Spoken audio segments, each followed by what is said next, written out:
minutos para a minha intervenção, que é a última de hoje do expediente final. E eu já quero deixar aqui meu boa tarde a todos e todas, aqueles que nos assistem pela TV Alerj, pelo YouTube, pelos colegas deputados e deputadas que ainda continuam assistindo, ouvindo o expediente final, mesmo tendo saído, assistem pela televisão e também pelo YouTube, ouvindo aí a nossa intervenção, que vai no sentido de chamar a atenção para a greve ocorrida ontem, intitulada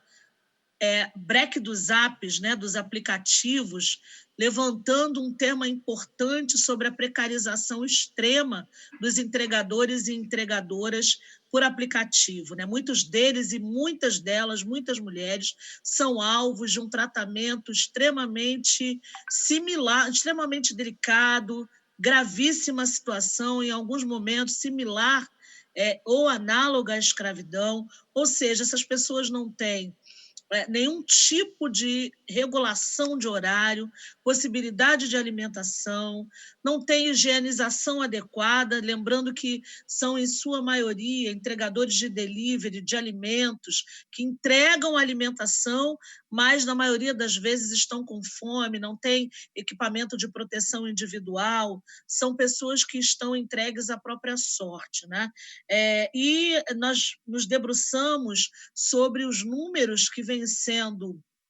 divulgados sobre a situação, lembrando que no Brasil são mais de 40 milhões vivendo na informalidade, a gente tem números expressivos, cada vez mais aumentando esse contingente de trabalhadores hiper precarizados e precarizadas, segundo o Núcleo de Estudos de Trabalho e Sociedade, o NET, da Universidade Federal do Rio de Janeiro. Até 2019, o país possuía 5,5 milhões de entregadores e entregadoras. Esses entregadores e entregadoras trabalham em média de 6 a 7 dias por semana. A gente ouviu muitas denúncias sobre a hiperexploração desses trabalhadores, obrigados a trabalhar durante o final de semana, sem folga, sem descanso. Aqueles que não trabalham, né, no final de semana são bloqueados pelos aplicativos. Lembrando que esses aplicativos amealham aí milhares e milhares de reais, milhares e milhares. Só nesse período da pandemia houve um aumento aí da arrecadação dessas empresas que gerenciam esse serviço, ou seja, as jornadas de trabalho podem chegar até 16 horas por dia, durante 7 dias por semana. Eles recebem cerca de R$ 1 por quilômetro rodado. A taxa de entrega pode variar de 70 a 80 centavos por entrega, e o valor mínimo de entrega de delivery é R$ 5.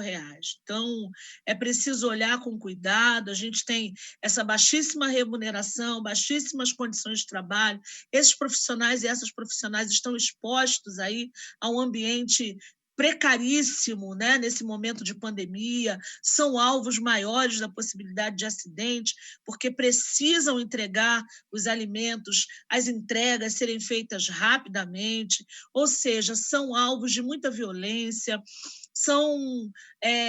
têm muita dificuldade para acessar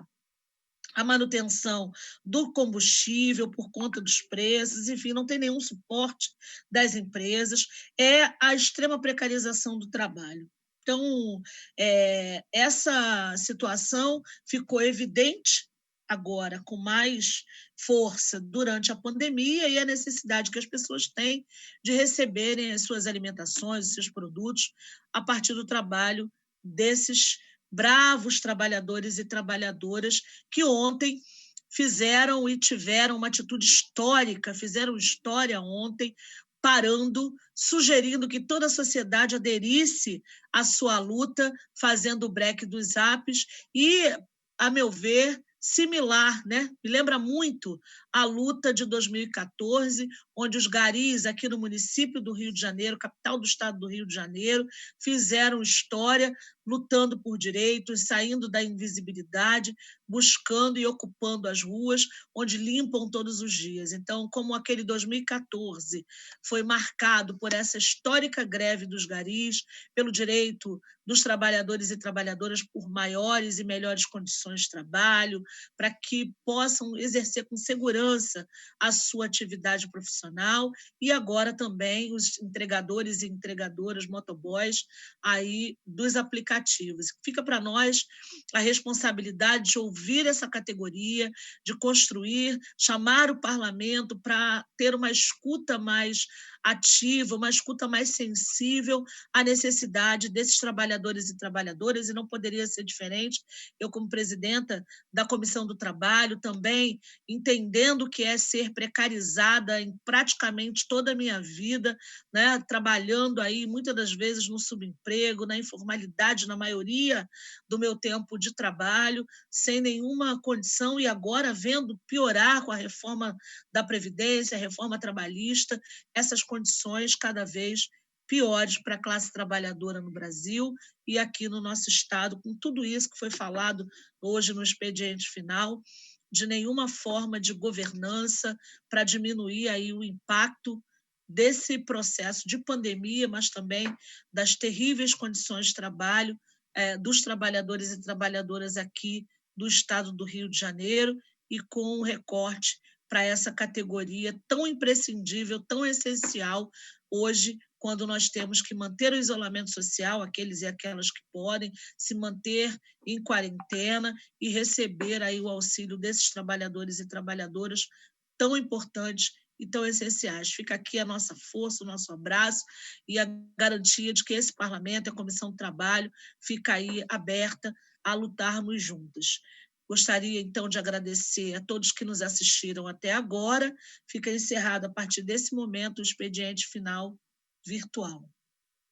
Boa tarde a todos e todas.